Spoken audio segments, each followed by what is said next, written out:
روحانی دعائیں۔ الحمدللہ رب العالمین والعاقبۃ للمتقین، الصلاۃ والسلام علی سید الانبیاء والمرسلین، الصلاۃ والسلام علی عبدہ ورسولہ محمد المصطفیٰ امام الانبیاء خاتم النبیین وعلی آلہ اصحابہ الطیبین الطاہرین رضوان اللہ تعالی علیہم اجمعین۔ قال اللہ تعالی فی القرآن المجید والفرقان الحمید ادعونی استجب لکم نحمدہ ونصلی علی رسولہ الکریم اما بعد۔ ہزار بار بشویم دہن ز مشک و گلاب ہنوز رام تو گفتن کمال بے ادبیست ادب گاہست زیر آسمان زرش نازک تر نفس گم کردمی آیت جنید و بایزید اینجا۔ ناظرین السلام علیکم ورحمۃ اللہ وبرکاتہ۔ روحانی دعائیں پروگرام میں آپ کا میزبان سید کاظم شرفی آپ تمام کا تہ دل سے خیر مقدم کرتا ہے۔ ناظرین، متبرک مہینہ رمضان المبارک ہمارے سے قریب ہے۔ رجب، شعبان، رمضان بہت ہی اہمیت والے مہینے ہوتے ہیں۔ لوگ اس سلسلے میں جیسا کہ بتایا گیا ہے کہ اہتمام میں رمضان کی خاطر یہاں سے ہی تیاریاں شروع کر دیتے ہیں۔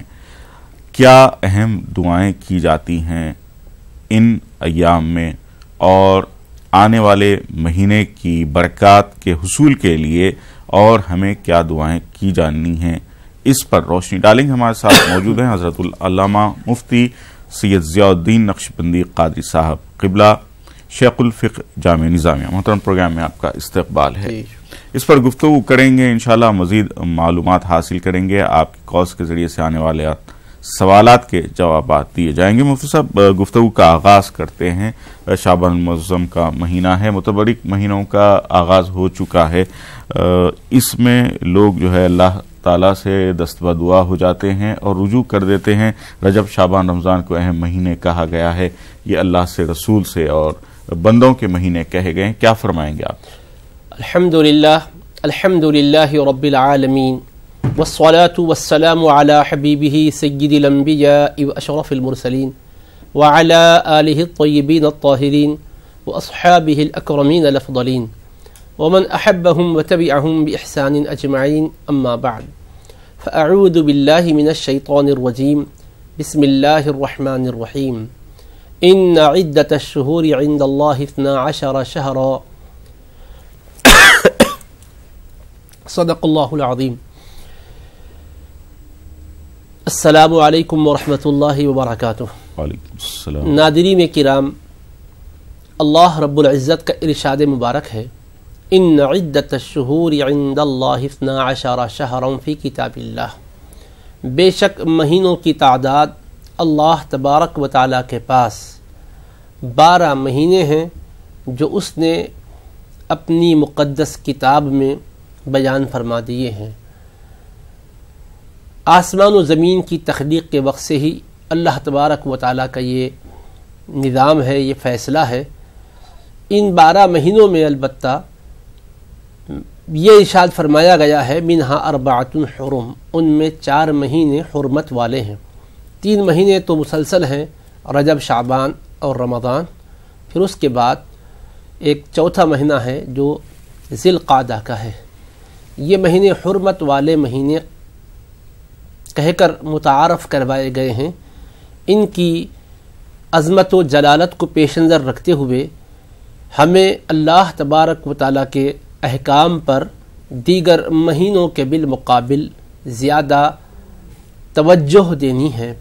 نبی کریم علیہ الصلاۃ والسلام ان بابرکت مہینوں میں خصوصی دعائیں بھی فرمایا کرتے، برکت کی دعا بھی فرماتے، اور ماہ رمضان تک پہنچنے کے لیے اللہ تعالیٰ سے ملتجی ہوتے یہ کلمات کے ساتھ، اللہم بارک لنا فی رجب و شعبان وبلغنا رمضان، اے ہمارے پروردگار تو ہمارے لیے ہمارے رجب میں برکتیں عطا فرما اور شعبان میں برکتیں عطا فرما اور ہمیں سلامتی کے ساتھ رمضان تک پہنچا۔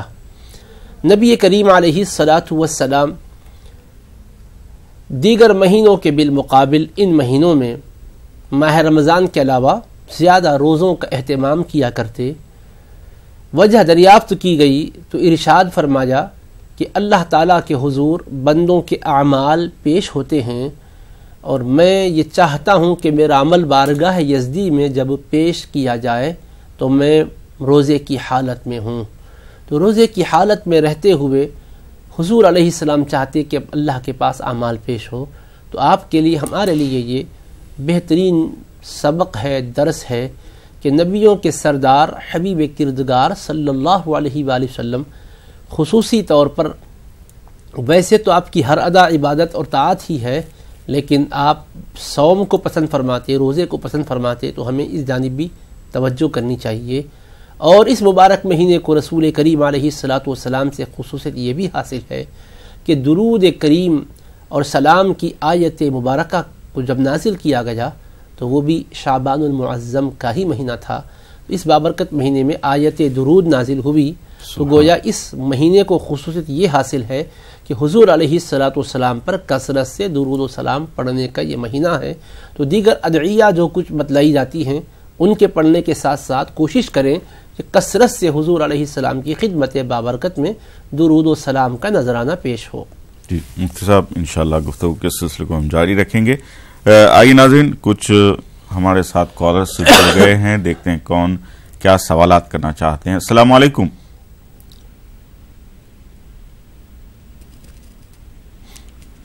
السلام علیکم۔ ہلو، السلام علیکم۔ گفتگو کے آغاز جاری رکھیں گے، کچھ کالرز انشاءاللہ تعالی تھوڑی دیر میں جوائن کر رہے ہیں۔ مفتی صاحب، جیسا کہ آپ نے بتایا درود پاک کی کثرت کی جائے، یہ متبرک مہینہ ہے اور اس کو بہت کثرت سے درود پڑھا جاتا ہے اس مہینے میں، کیا فضائل بتائے گئے ہیں مزید اس سلسلے میں؟ نبی کریم صلی اللہ تعالی علیہ وآلہ وصحبہ وسلم نے ارشاد فرمایا، ان اول الناس بی یوم القیامت اکثرهم علی صلاۃ، بے شک قیامت کے دن سب سے زائد میرے قریب وہ لوگ ہوں گے جو کثرت سے مجھ پر درود و سلام پڑھتے ہوں گے۔ تو اس مہینے میں آیت درود کو نازل کیا گیا، اور یہ فضیلت بھی امام الانبیاء علیہ السلام کی احادیث سے ہمیں معلوم ہوتی ہے کہ جو کثرت سے درود پاک پڑھتے ہیں بروز محشر وہ حضور علیہ السلام کے بہت زیادہ قریب ہوں گے۔ نبی کریم علیہ السلام نے یہ بھی ارشاد فرمایا حضرت ابی بن کعب رضی اللہ تعالیٰ عنہ کو، جب کہ انہوں نے آپ سے عرض کیا تھا کہ میں حضور آپ کی خدمت میں درود و سلام پڑھنے کے لیے وقت اپنے اوراد و وظائف میں سے مقرر کرنا چاہتا ہوں، کتنا مقرر کروں؟ پھر انہوں نے عرض کیا کیا میں چوتھائی وقت مقرر کر لوں تو بہتر ہوگا؟ تو آپ نے فرمایا ہاں بہت بہتر ہے، لیکن ٹھیک ہے اس میں اور اضافہ کرو تو تمہارے لیے بہتر ہے۔ انہوں نے کہا 1/3، تو ارشاد فرمایا کہ ٹھیک ہے لیکن اور اضافہ کرو تو بہتر ہے، اور اضافہ کرو تو بہتر ہے، 2/3 اور اضافہ کرو تو بہتر ہے۔ یہاں تک کہ حضور علیہ السلام سے انہوں نے عرض کیا یا رسول اللہ، میں تو اپنے اوراد کا پورا وقت بھی درود پاک کے لیے نذر کرنے کا آپ کی خدمت میں وعدہ کرتا ہوں، پورا کا پورا وقت جو بھی میرے اوراد و وظائف کا ہے میں کامل وقت درود و سلام کے لیے نذر کرتا ہوں، وقت کر دیتا ہوں۔ تب حضور علیہ السلام کی زبان فیض ترجمان سے یہ الفاظ ادا ہوئے، اذن یکفی ہمک ویکفر لک ذنبک، تب تو تمہاری تمام فکروں کے لیے کافی ہو جائے گا اور تمہارے گناہوں کی بخشش کا وسیلہ بن جائے گا۔ تو حضور علیہ السلام نے کیسا پیارا ارشاد عنایت فرمایا کہ کثرت درود و سلام کا فائدہ کیا ہے؟ جملہ فکروں سے نجات اور بخشش و مغفرت کا زمان اور پروانہ عطا کیا جاتا ہے۔ اس سے بڑھ کر کیا شرف و اعزاز کی بات ہو۔ علاوہ ازیں مشکلات انسان کی زندگی کا حصہ بنتی ہیں، لیکن یہ کہ نبی کریم علیہ السلام پر درود بڑے ذوق اور شوق کے ساتھ وارفتگی اور والہانہ کیفیت کے ساتھ پڑھنے پر اللہ کی بے پایاں رحمتیں برستی ہیں۔ تفصیلات ہم عرض کریں گے انشاءاللہ تعالی۔ آئیے ناظرین، کچھ کالرز ہیں ہمارے ساتھ، ان کو شامل کر رہے ہیں، دیکھتے ہیں کون ہیں۔ السلام علیکم۔